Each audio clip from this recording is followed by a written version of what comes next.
the Idries Shah Foundation podcast. Practical Psychology for Today. Featuring the works of Idries Shah, voiced by David Alt.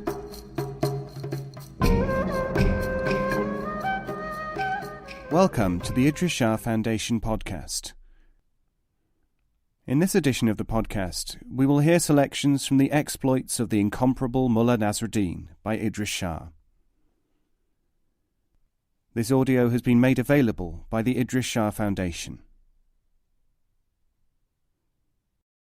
Fear. Nasrudin was walking along a lonely road one moonlit night when he heard a snore, somewhere, it seemed, underfoot. Suddenly he was afraid, and was about to run when he tripped over a dervish lying in a cell which he had dug for himself, partly underground. Who are you? Stammered the mullah. I am a dervish, and this is my contemplation place. Oh, you will have to let me share it. Your snore frightened me out of my wits, and I cannot go any further tonight. Take the other end of this blanket, then, said the dervish without enthusiasm, and lie down here.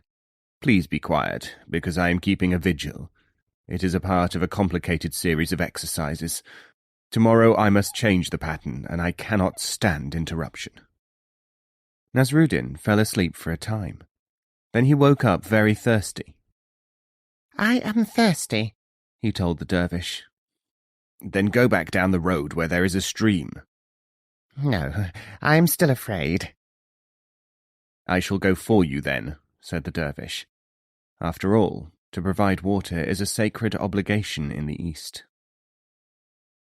No, don't go. I shall be afraid all by myself. Take this knife to defend yourself with, said the dervish. While he was away, Nasrudin frightened himself still more, working himself up into a lather of anxiety, which he tried to counter by imagining how he would attack any fiend who threatened him. Presently the dervish returned. Keep your distance, or I'll kill you, said Nasrudin. But I am the dervish, said the dervish. I don't care who you are. You may be a fiend in disguise. Besides, you have your head and eyebrows shaved. The dervishes of that order shave their head and eyebrows. But I have come to bring you water. Don't you remember? You are thirsty. Don't try to ingratiate yourself with me, fiend. But that is my cell you are occupying. That's hard luck for you, isn't it? You'll just have to find another one. I suppose so, said the dervish. But I am sure I don't know what to make of all this. I can tell you one thing, said Nasrudin, and that is that fear is multidirectional. It certainly seems to be stronger than thirst, or sanity, or other people's property, said the dervish. And you don't have to have it yourself in order to suffer from it, said Nasrudin.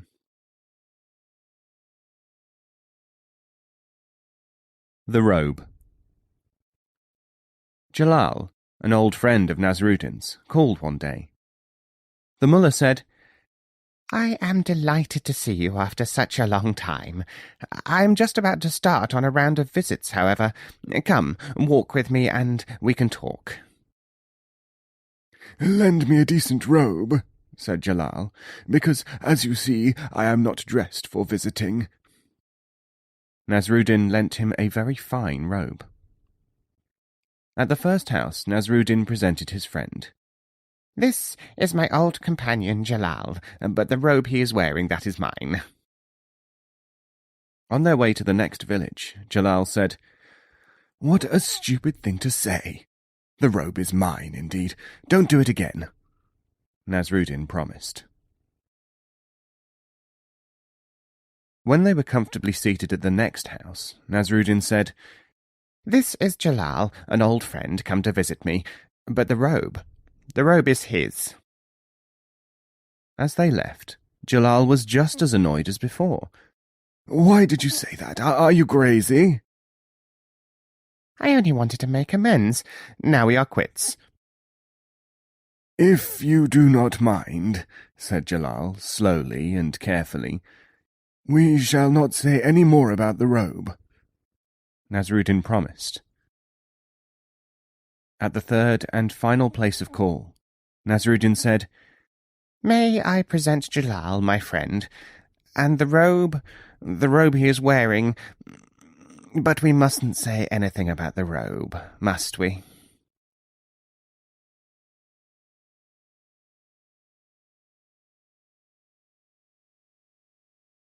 Saved his life.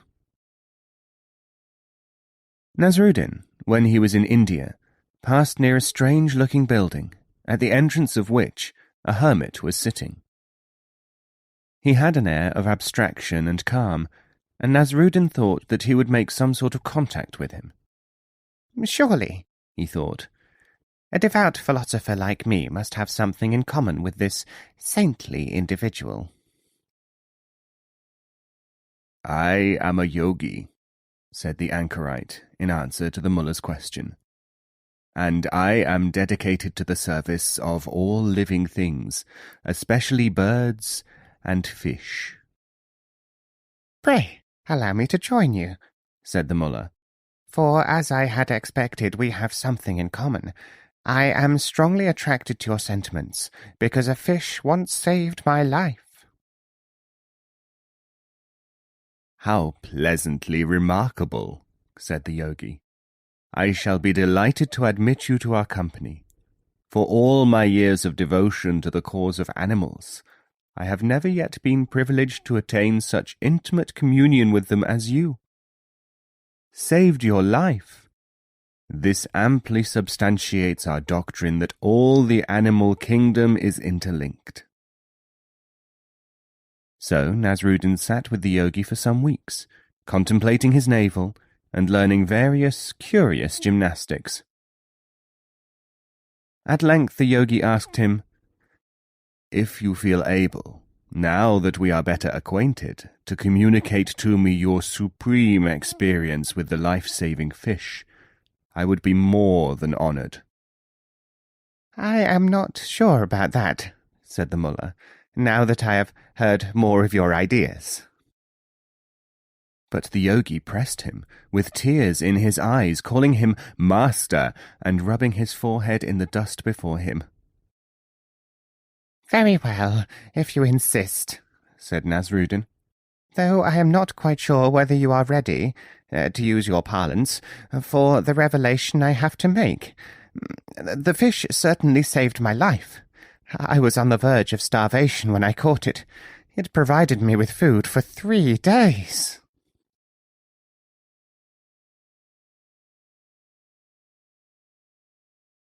Four-legged. Cause sustenance to be produced for the quadrupeds, called an affected and imperious nobleman, dismounting in Nasrudin's courtyard, and conduct me to the tranquillity-inducing chambers where I may be regaled with appropriate nutriment. Such members of the Sultan's court were difficult to deny, and Nasrudin ran to do his bidding. When the interloper was settled on the best couch, sipping Nasrudin's coffee, the mullah brought the qazi, or magistrate, to meet him. "O great noble," said Nasrudin, "have you land?" 1,000,000 jaribs. "And do you use quadrupeds for ploughing?" Yes, indeed.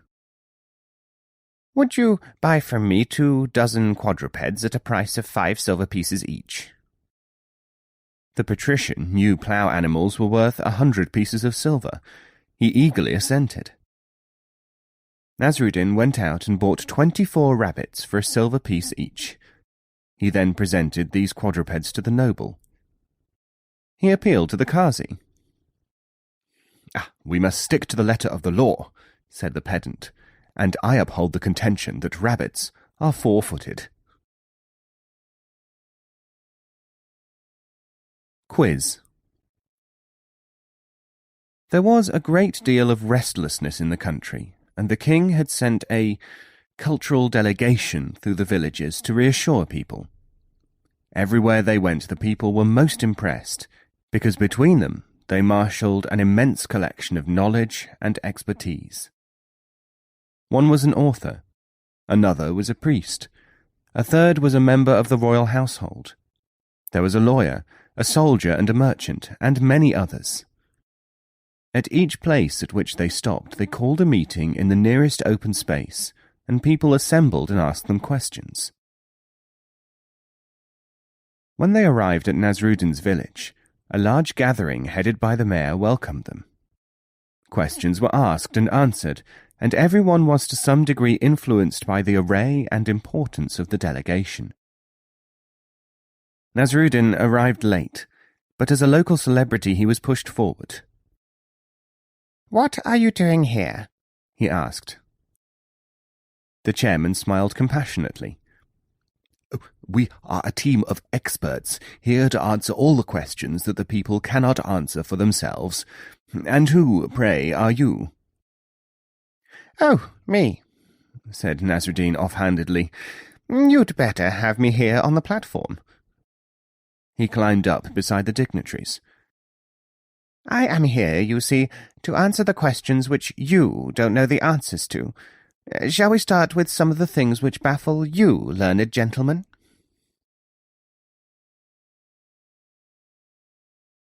The sign. Nasrudin claimed a knowledge of the stars. "What sign were you born under, Mullah?" "Private property, keep out." No, the sign of the zodiac." "Oh, I see. Well, the sign of the donkey." "The sign of the donkey? I don't remember that one." "Well, you are older than me. They've had some new ones since your time, you know."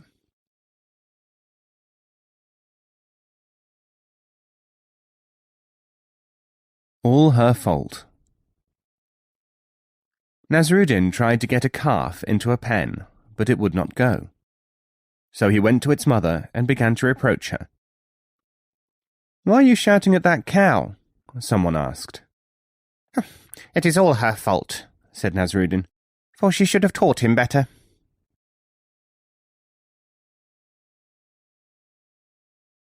The ways of foreigners. Nasrudin climbed into an orchard and started to pick apricots. Suddenly the gardener saw him. The mullah instantly climbed a tree. "What are you doing here?" the gardener asked. "Singing. I am a nightingale." "All right, nightingale. Let me hear you sing." Nasrudin warbled a few inharmonious notes, so unlike a bird that the gardener laughed. "I have never heard that kind of nightingale before," he said. "You evidently have not travelled," said the mullah. "I chose the song of a rare, exotic nightingale."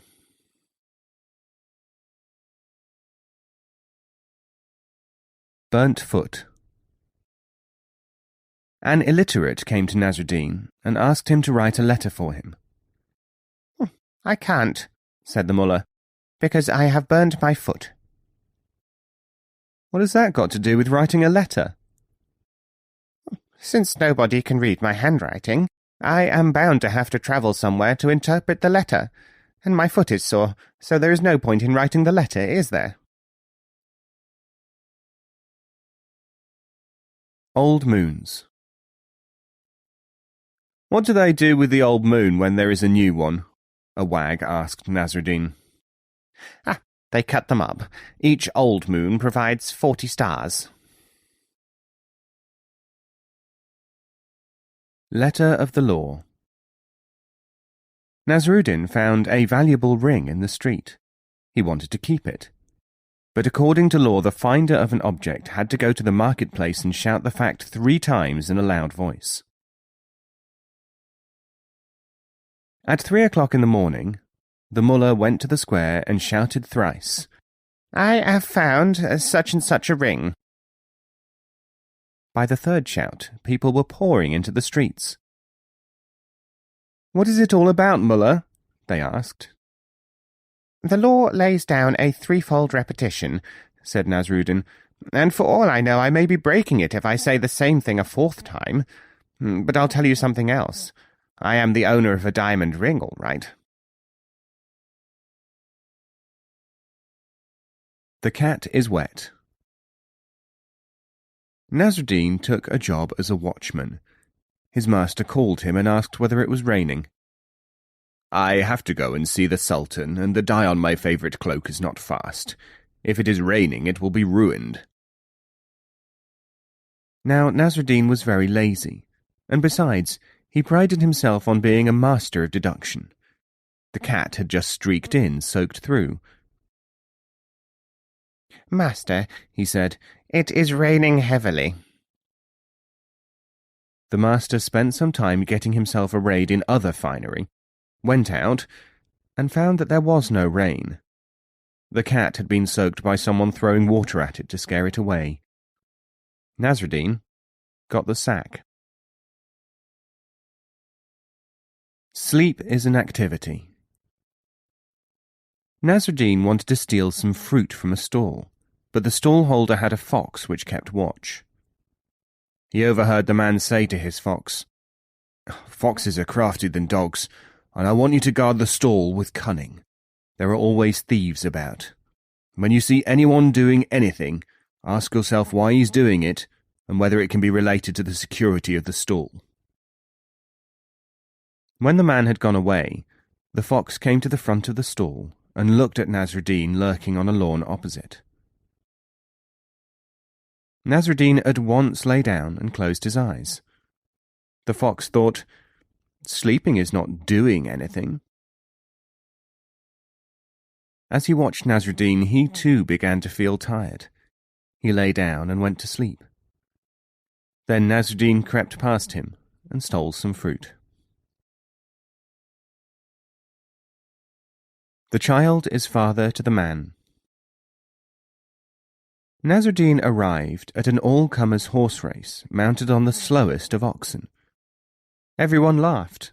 An ox cannot run. "But I have seen it, when it was only a calf running faster than a horse," said Nasrudin. "So why should it not run faster, now that it is larger?"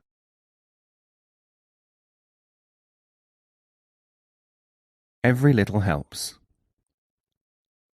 Nasrudin loaded his ass with wood for the fire, and instead of sitting in its saddle, sat astride one of the logs. "Why don't you sit in the saddle?" someone asked. "What? And add my weight to what the poor animal has to carry? My weight is on the wood, and it is going to stay there."